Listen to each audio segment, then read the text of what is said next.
Olá, amados! Sejam muito bem-vindos a mais um vídeo aqui do nosso canal, onde todas as quintas-feiras nós trazemos uma nova palavra de Deus direto para o teu coração.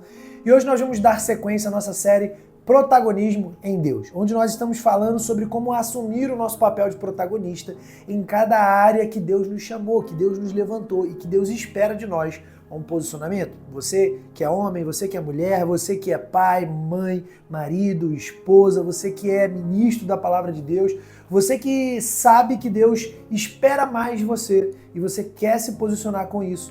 Preste bastante atenção nessa palavra de hoje, porque hoje nós vamos falar sobre como nos posicionar no ministério. Deus nos chamou e Deus tem um chamado para cada um de nós. A questão é, qual é esse chamado, qual é o nosso tempo de ser levantado e o que nós devemos fazer, ou seja, como devemos nos posicionar diante disso. Vamos falar sobre isso no vídeo de hoje. Se você ainda não é inscrito no nosso canal, não se esqueça, já clica aqui no sininho e vamos à palavra de Deus. Se você puder, abra sua Bíblia. Vamos continuar, inclusive, numa sequência de vídeo parecida com a que a gente leu na semana passada, que está lá em 1 Timóteo, capítulo 3, versículo... Vamos começar do 1 dessa vez, vamos lá. 1 Timóteo, capítulo 3, versículo 1. Esta palavra é digna de créditos, e se alguém almeja ser bispo, deseja algo excelente. É necessário que o bispo seja irrepreensível, marido de uma só mulher, equilibrado, tenha domínio próprio, seja respeitável, hospitaleiro, apto para ensinar, não dado ao vinho e nem à violência, mas amável, inimigo de discórdias, não ganancioso. Deve governar bem a própria casa, mantendo os filhos em sujeição, com todo o respeito. Pois se alguém não sabe governar a própria casa, como cuidará da igreja de Deus? Não deve ser novo na fé, para que não se torne orgulhoso e venha cair na condenação do diabo. E também é necessário ter bom testemunho dos de fora, para que não seja envergonhado e nem caia nas armadilhas do diabo. Depois, o texto continua nos contando quais são os pré-requisitos, entre aspas, para se tornar também diácono, mas esses pré-requisitos que a gente acabou de ler, esses 13 pré-requisitos para se tornar bispo, eles já enfatizam muito bem quais são o nosso posicionamento, o que nós devemos fazer e assumir para que nós sejamos de fato representantes, embaixadores de Cristo na Terra.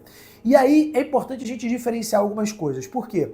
Porque, Vitor, se eu não quero ser bispo ou se eu não sinto um chamado de Deus para ser bispo, isso significa que não importam esses pré-requisitos para mim? É claro que não. Afinal, a palavra de Deus deixa bem claro que depois que nós nos rendemos a Jesus e aceitamos Ele como nosso Senhor e Salvador, é nosso papel cumprir o ID do Evangelho. O que é o ID? É ser embaixador de Cristo para toda pessoa. Então, é nosso papel como cristão contar para as pessoas sobre a nossa vida, nossa intimidade com Cristo, sobre os nossos testemunhos. Deus quer que nós sejamos uma testemunha viva do poder dele nas nossas vidas. Então nós precisamos sim testemunhar.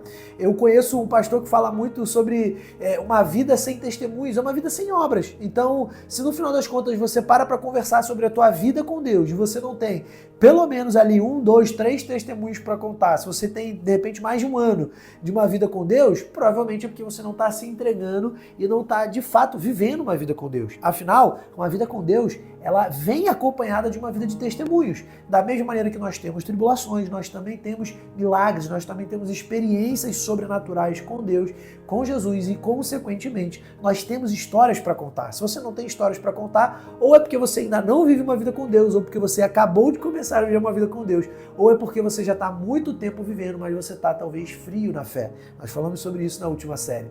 Mas, se você está de fato vivendo uma vida com Deus, você já tem alguns testemunhos, além de testemunhar, além de contar as suas experiências com Deus, você também precisa se posicionar no ministério. Afinal, nós falamos que o primeiro papel é a gente assumir o nosso papel como filho.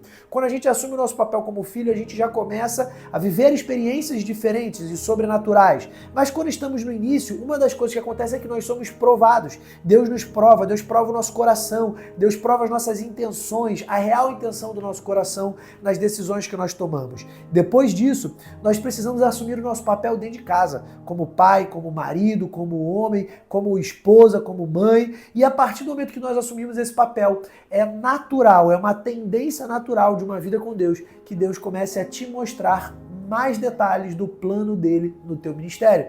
Ah, Vitor, mas quais são os ministérios? Será que eu realmente tenho? E se Deus só quer que eu assuma um papel na minha vida profissional, na minha vida familiar e ser filho de Deus? é uma consequência. Se você é filho de Deus, se você assume o teu papel na tua casa, é uma consequência Deus te mostrar o que Ele espera de você ministerialmente.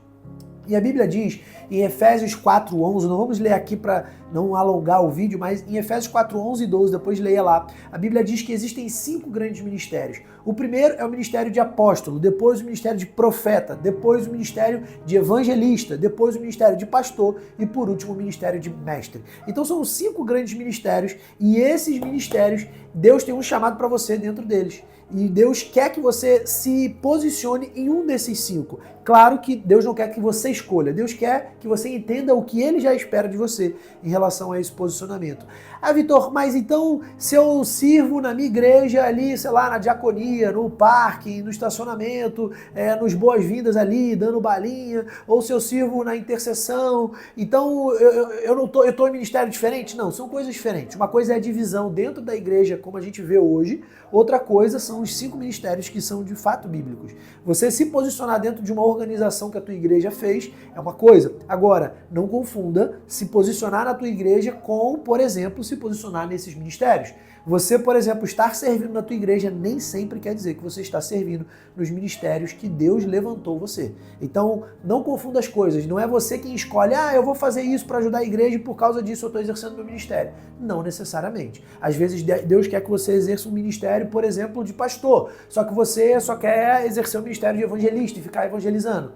Às vezes você está cumprindo um chamado bíblico, ok, mas não está cumprindo o teu chamado ministerial. Então, tome muito cuidado para não confundir isso. Uma coisa é o que a igreja divide, outra coisa é o que Deus te chamou para fazer. Então, busque, ore, se entregue para Deus para que Deus te fale o que Ele espera de você nesse chamado ministerial. Afinal, a partir desses 5 é que começam outras subdivisões para que você exerça também outros papéis dentro da igreja, dentro de um chamado, dentro de um ministério que Deus tem para a tua vida. Amém? Então, a partir do momento que a gente se posiciona nisso, a gente precisa entender quais são desses 3 os principais pré-requisitos. Primeiro, a gente não pode ser novo na fé para a gente não cair no orgulho e na soberba de coisas que a gente acha que a gente é bom, quando na verdade é Deus que está nos levantando. Segundo, a gente precisa entender como, de fato, nos posicionarmos nas outras áreas da nossa vida. Afinal, a gente leu aqui e alguns desses pré-requisitos de um bispo, por exemplo, são pré-requisitos que envolvem a nossa casa. A gente viu aqui que a gente precisa aprender a governar a nossa casa. Afinal, se a gente não governa a nossa casa, como é que a gente vai governar uma igreja de Deus? Ou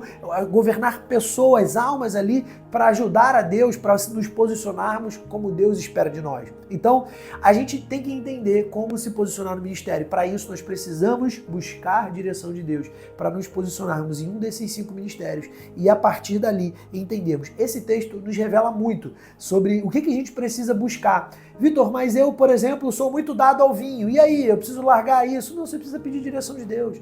Pede direção de Deus para que Deus te posicione. Não fique no, o que é certo, o que é errado, o que o fulano diz que é certo, o que é errado. Você tem o Espírito Santo de Deus dentro de você. Pergunta para Deus o que Ele espera de você em alguma dessas circunstâncias, para que Ele te posicione e para que você exerça o que Deus espera de você no ministério.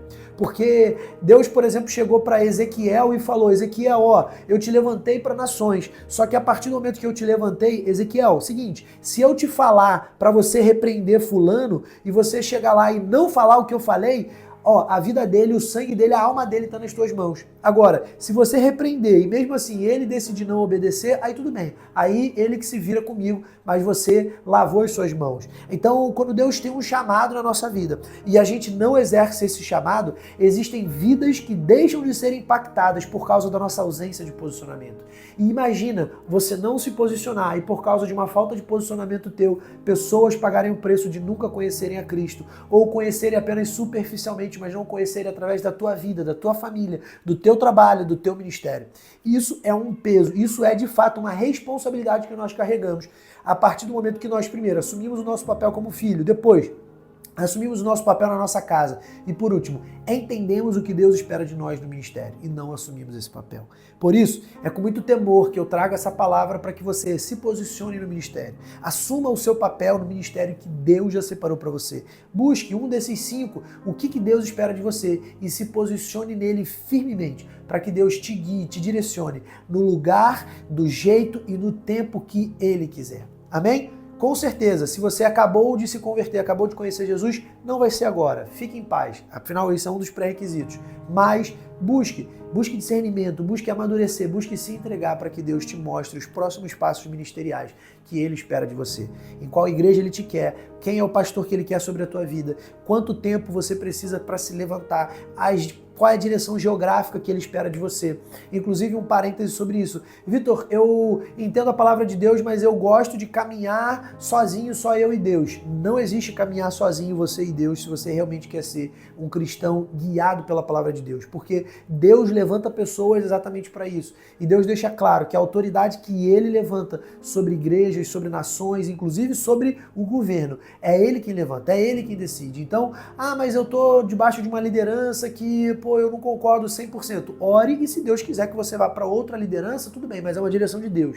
Não pode ser uma direção almática tua, você quer e por isso você faz. Não.